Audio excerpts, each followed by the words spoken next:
Por um mundo onde o universo infantil receba a atenção que merece e todo o cuidado dos pais, amigos, cientistas, professores e escritores, está começando mais um programa parlatório aqui na TV Pai Eterno. Escrever para crianças não é uma tarefa que exige apenas o domínio da linguagem infantil. É preciso ter muito mais. É preciso de sensibilidade humana aguçada. É preciso ter uma dimensão quase de transcendência para compreender que a mente dos pequeninos é um terreno sagrado. Os escritores que tiveram essas características e enfrentaram essa tarefa descobriram, no entanto, que quem escreve bem para crianças atinge todos os outros públicos sedentos por cuidado, humanidade e beleza. O mundo dos nossos dias está precisando de novos escritores para crianças em geral. Só conhecemos os clássicos e vamos reproduzindo essas obras. Elas são muito bem-vindas. Portanto, uma nova geração de escritores deve conseguir escrever para crianças e para que elas se afinem com o sentido de espírito curioso e entusiasmado, para crescerem com alegria e paz.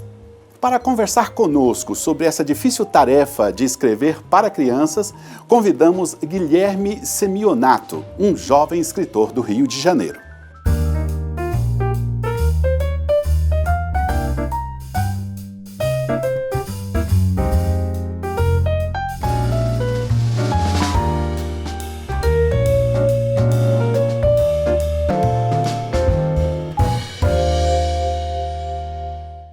Guilherme Semionato nasceu no Rio de Janeiro em 1986 e escreve histórias para crianças, jovens e quem mais quiser ler.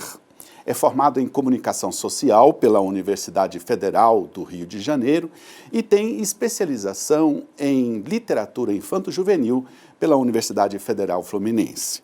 Para se ter uma ideia do impacto do seu trabalho, o livro Sinais do Coração, que marcou a sua estreia de publicações em Portugal, recebeu o prêmio Lusofonia 2018 no concurso Lusófono da Trofa. Em 2020, publicou seus primeiros 5 textos, 2 deles no Brasil. Um Belo Dia, da editora do Brasil, que será traduzido ao alemão, turco e inglês nesse ano, e A Nossa Bicicleta, das edições SM, pelo qual recebeu o prêmio Barco a Vapor e é altamente recomendável pela Fundação Nacional do Livro Infantil e Juvenil. Guilherme, muito prazer em receber você aqui no programa Parlatório. Muito obrigado por falar conosco. Como foi que você descobriu que queria ser escritor de livros para crianças e jovens? Como foi que começou o seu percurso? Seja bem-vindo. Obrigado ao senhor e à sua equipe por me receberem e obrigado também a quem está assistindo.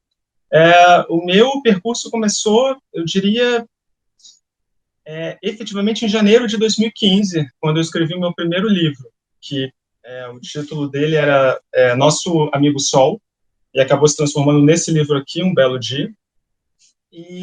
Mas começou antes, começou com um e-mail de um amigo, de um grande amigo meu, falando que naquela época eu gostava de escrever poemas, e ele via no poeta que eu era, acho que eu mais era do que ainda sou, não escrevo mais poesia, um escritor em potencial para crianças e jovens.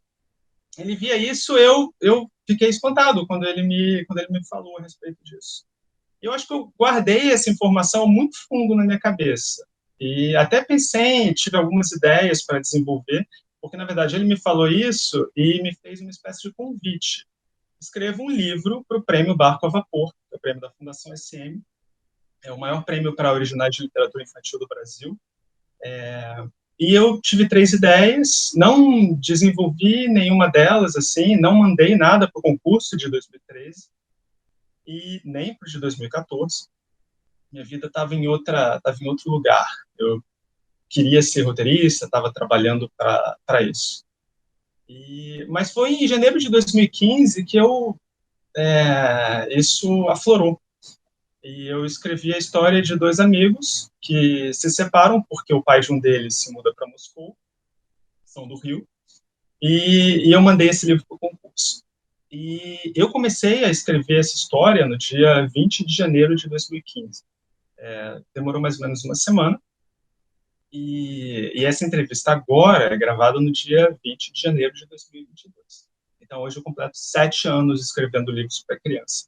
É um dia extremamente especial para mim.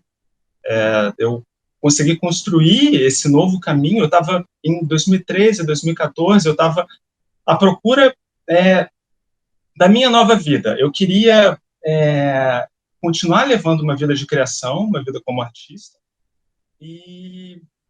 mas não era a vida que eu estava construindo naquele momento. Você publicou 2 livros no Brasil em 2020 e eu quero te perguntar, como é que foi isso? Conta pra gente e eu queria também que você dissesse como que a nossa audiência pode adquirir essas obras. O primeiro deles foi Um Belo Dia, que eu já mostrei, esse aqui. É o primeiro livro que eu escrevi, então foi escolhido pelo editor, e foi muito bonito ter começado a minha carreira no Brasil com o primeiro livro que eu escrevi, com a primeira história que eu escrevi. Esse livro ele é narrado pelo Sol, então tem essa perspectiva única, digamos assim, sobre, como eu já falei, dois meninos, é uma amizade muito forte, e esse livro discute como fica uma amizade quando uma dessas pessoas vai morar num lugar extremamente afastado. O que uma pessoa pode fazer pela outra, especialmente porque a adaptação do Pedro, que é a criança que se muda para Moscou, é tão difícil na Rússia, né? Ele sai do Rio, do verão carioca, vai direto para o inverno de Moscou. E ele reclama de coisas como o sol não aparece, o sol vai embora às 4 da tarde. E quando escurece, eu tenho saudade de todo esse branco, porque ou é branco ou é escuridão. E o que o amigo dele pode fazer? O que o sol pode fazer por esses meninos, né? Acaba que, quando a amizade é muito forte e uma pessoa deseja o bem da outra e faria tudo pela outra, mesmo à distância, essas duas pessoas tão separadas por tantos quilômetros, elas estão a um raio de sol de distância uma da outra.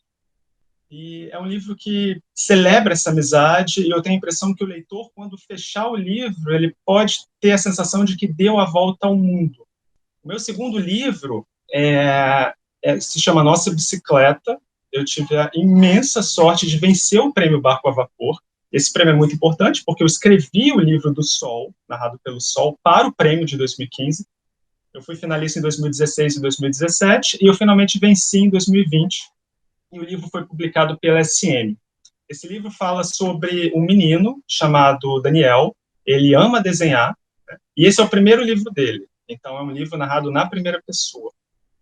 Ele conta algo que aconteceu nos últimos dias antes dele começar a escrever essa história, então está tudo muito fresco na cabeça dele. Ele organiza os pensamentos dele ao criar essa história. E essa história fala sobre um momento difícil da família dele. Eles têm problemas de dinheiro, o pai está se divorciando da mãe, as coisas estão muito confusas.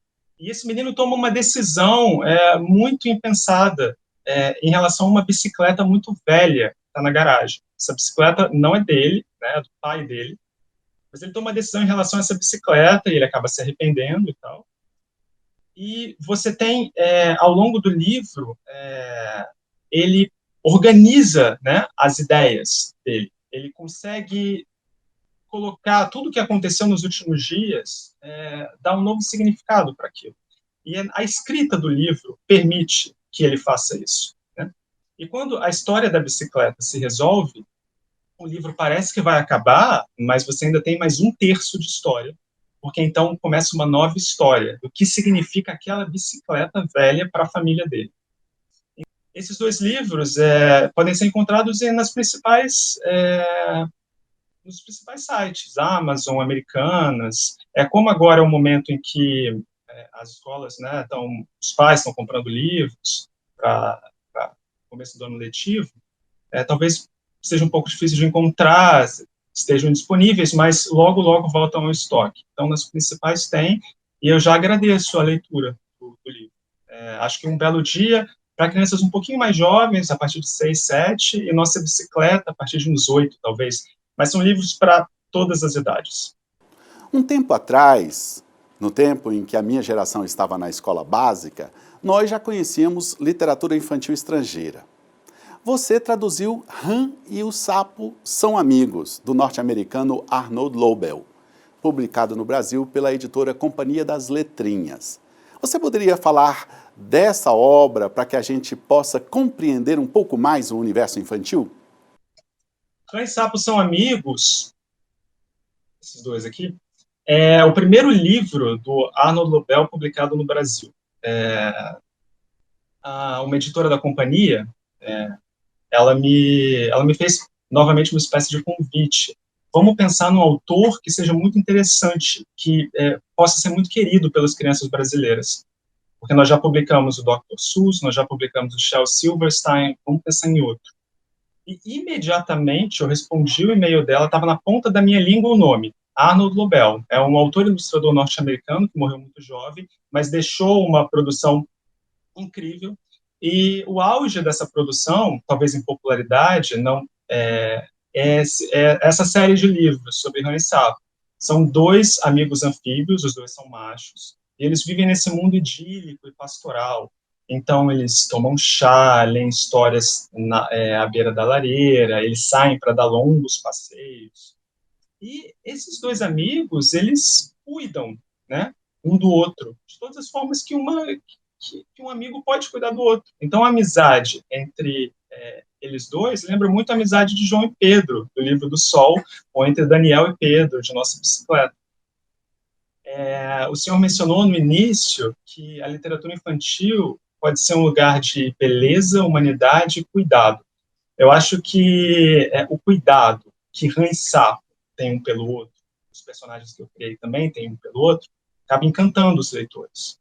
Tem uma mágica nos livros do Lobel que esses dois personagens eles vivem num mundo quase à parte, né? Um mundo mágico. É um mundo humano e, ao mesmo tempo, está quase fora do tempo, né? É completamente atemporal. E são histórias muito encantadoras e muito convidativas. Nas redes sociais, você se apresenta como um autor que escreve para crianças e para quem mais quiser ler. Eu suponho que pode ser que você esteja falando que a literatura infantil não tem fronteiras. É isso mesmo que você quis dizer ou outra coisa? É isso mesmo. Uma professora minha, ela não gosta do termo literatura infanto-juvenil, né? Ou literatura infantil ou literatura juvenil. Ela prefere dizer livros com potencial de destinação para crianças e jovens, ou livros que crianças e jovens também leem. Eu gosto de pensar que a minha literatura pode ser lida por qualquer pessoa, né? E não só por brasileiros. Então, eu realmente tenho me esforçado para levar meus livros para mais países. Quando eu digo que esse para quem quiser ler, para quem mais quiser ler, é que não é só, eu não escrevo apenas para crianças e jovens, mas para todo mundo. E eu sempre gosto de deixar isso claro, porque antes de eu descobrir essa minha nova vida, eu realmente achava que literatura infantil talvez era para crianças, porque nos últimos 15 anos, antes de eu começar a fazer isso, eu entrava nas livrarias, eu nunca ia para a seção infanto-juvenil, assim. Eu não sabia o que estava sendo escrito, o que estava sendo produzido. Então, eu acho que eu gosto de deixar isso muito claro, porque eu já fui uma dessas pessoas que botava as coisas em caixinhas, né? Achava, sair da infância, não preciso mais ler isso, né? Porque não tenho contato com crianças também, não tenho filho, não tenho sobrinho. Então, sair da infância, não tenho contato com crianças, não preciso disso, sabe? Transcendi isso. Aí isso me puxou de volta, como um imã.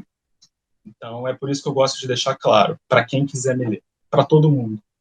Eu vou chamar um rápido intervalo e voltamos daqui a pouco para continuar nossa conversa com o escritor de histórias infantis Guilherme Semionato. Até já!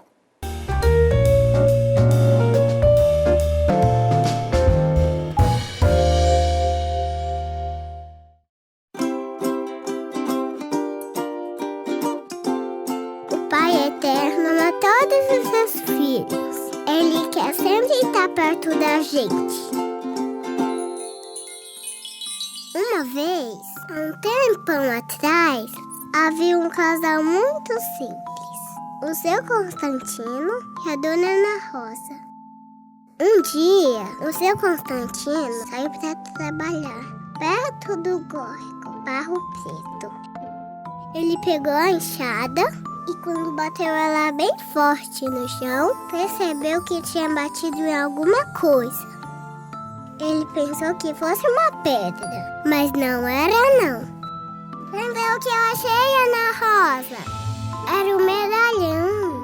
E nele tinha a imagem da Santíssima Trindade, coroando uma mãezinha do céu. Aí o Constantino e a Ana Rosa levaram o medalhão para casa. Eles estavam na frente dele todo dia e recebiam muitas visitas. Então fizeram uma capelinha de palha para que mais pessoas também rezassem. Gente que vinha de muito longe, de carro de boi e até a pé.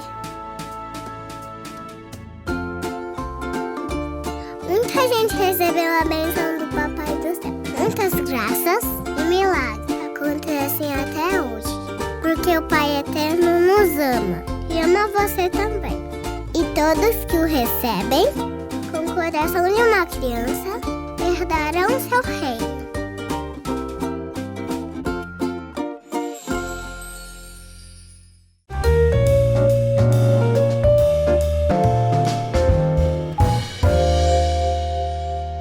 Estamos de volta com o programa Parlatório.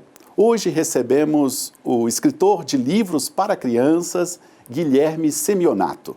Ele está nos dizendo coisas muito interessantes. Guilherme, você acha que a revolução tecnológica está prejudicando a literatura infantil e os livros?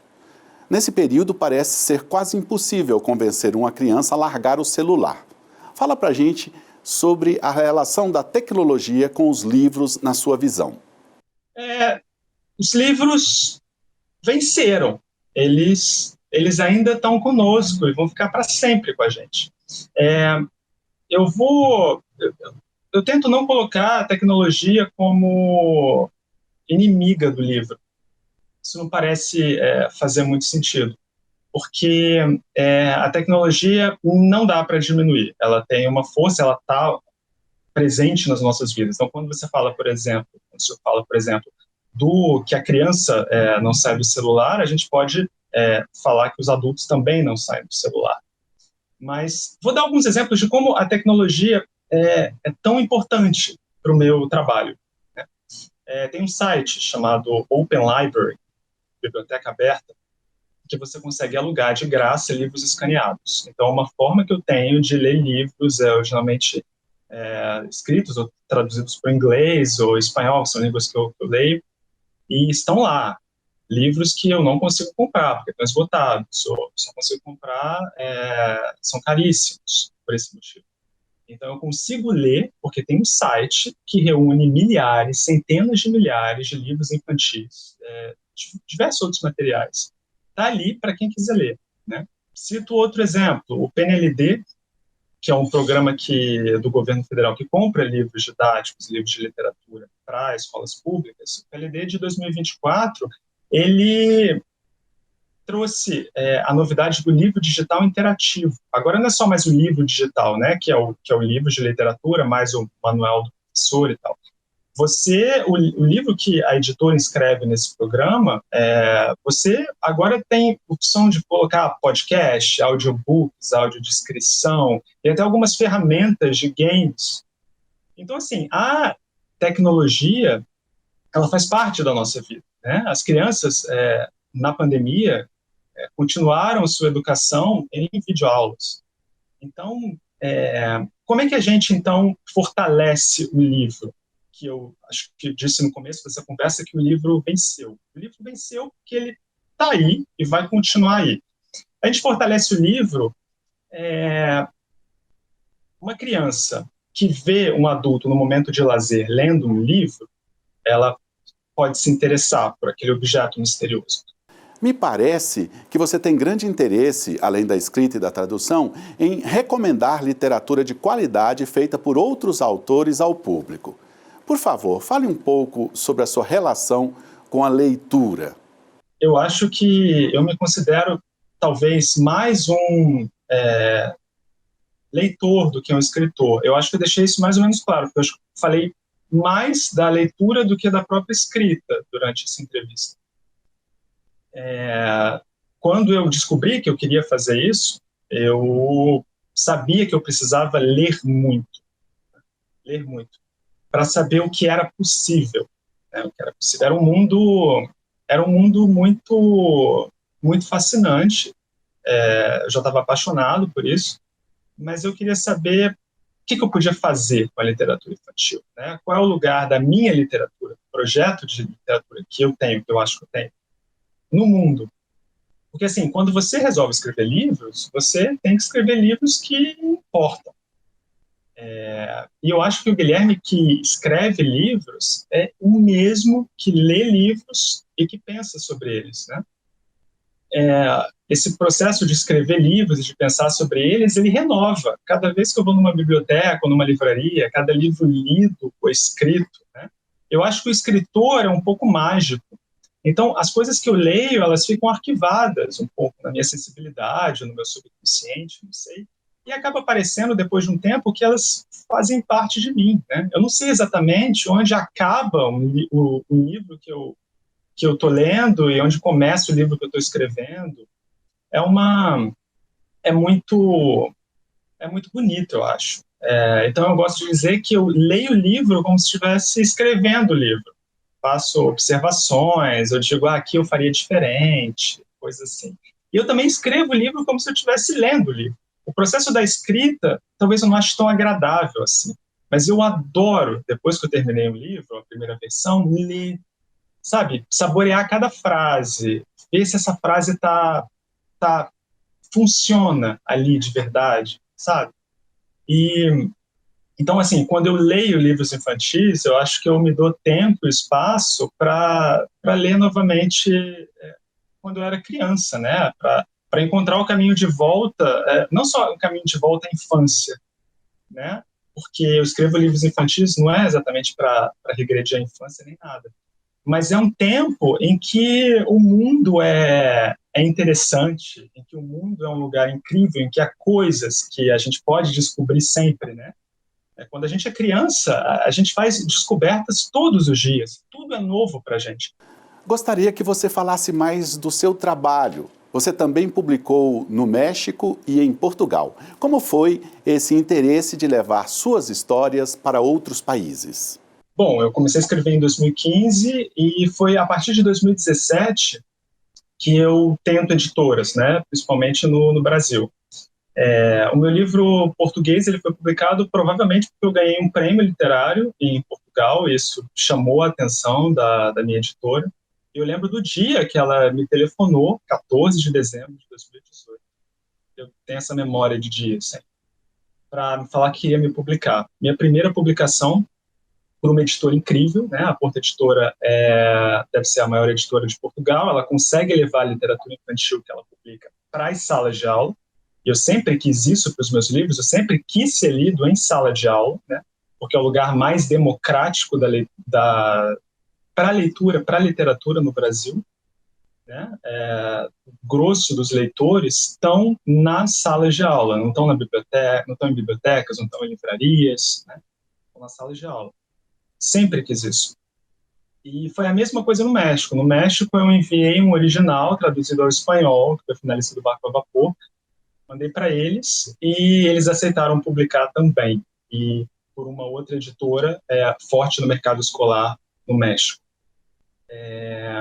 Essas duas publicações por editoras com laços tão fortes com escolas, elas me deram essa certeza de que o que eu faço, sem querer, é literatura que vai para a sala de aula.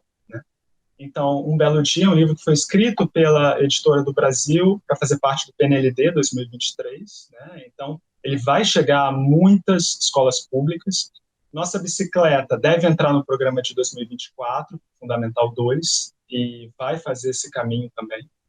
Esses 2 livros, e Os Sinais do Coração, em Portugal, que é esse aqui. Esse é o livro português, Os Sinais do Coração. Ele não foi publicado no Brasil ainda, eu espero que... Estou tentando, né, uma editora aqui no Brasil. E esse aqui é o Meu Pai, Mi Padre, foi publicado no México. Esses livros são lidos por escolas, né, em Portugal e no México. Então, esse meu desejo de levar a minha literatura para fora, eu acho que o mesmo desejo que eu tenho de trazer livros estrangeiros e recomendar a publicação deles no Brasil, é o desejo que eu tenho de levar as minhas histórias para outros países. Nós sempre encerramos aqui, Guilherme, nossas conversas, trazendo uma citação e pedindo um comentário dos nossos convidados. Para você, trouxemos uma palavra do Papa Francisco. Um menino com deficiência driblou os guardas e entrou no lugar que o Papa faz suas audiências públicas no Vaticano. Ele queria aquele solidéu, aquele chapeuzinho branco que o Papa usa na cabeça. O Papa conversou com o menino, ele se acalmou e ganhou o solidéu de presente. Depois que a criança voltou para se sentar com seus pais na plateia, o Papa disse, abre aspas, esta criança teve a liberdade de se aproximar e se mover como se estivesse em casa. Agradeço-lhe por esta lição. Fecha aspas. A sinceridade dessa criança me lembra muito a sinceridade da criança no conto do Hans Christian Andersen, A Nova Roupa do Rei, que aparecem 2 vigaristas se dizendo tecelões, e eles falam ao rei, vou criar uma roupa maravilhosa para o senhor. Mas é uma roupa que uma pessoa estúpida não vai conseguir ver, né? Só que essa roupa não existe, o tecido não existe, né? Eles fazem uma mímica, vestem o rei, as figuras de autoridade e o próprio rei precisam elogiar a roupa, porque do contrário, né, eles vão revelar sua suposta estupidez. Só que quando esse rei sai em desfile, né, e ele está nu, uma criança na plateia, ela diz, o rei não está vestindo nada, né? E essa criança, ela consegue quebrar esse feitiço, né? Dos adultos ali à volta dela, né? Então, acho que essa sinceridade da criança na história que o senhor contou, e a sinceridade da criança de revelar uma verdade, eu acho que isso é muito especial e mágico nas crianças, porque elas ainda estão tateando o mundo. Então, a criança viu aquele objeto e ela queria aquele objeto, ela queria tocar naquele objeto, ela queria colocar aquele objeto na cabeça dela, né? Ela queria ter aquilo. Então, tudo é novo para as crianças, né? As crianças têm essa necessidade inata de aprender, né? Eu acho que essa necessidade de aprender é tão forte que uma criança, essa solenidade um pouco se desfaz, né? Porque aquele mundo, né, que é um mundo solene para muitos adultos, é a casa da criança, né? É um lugar em que a criança está aprendendo ainda a se mover, está aprendendo os limites, né?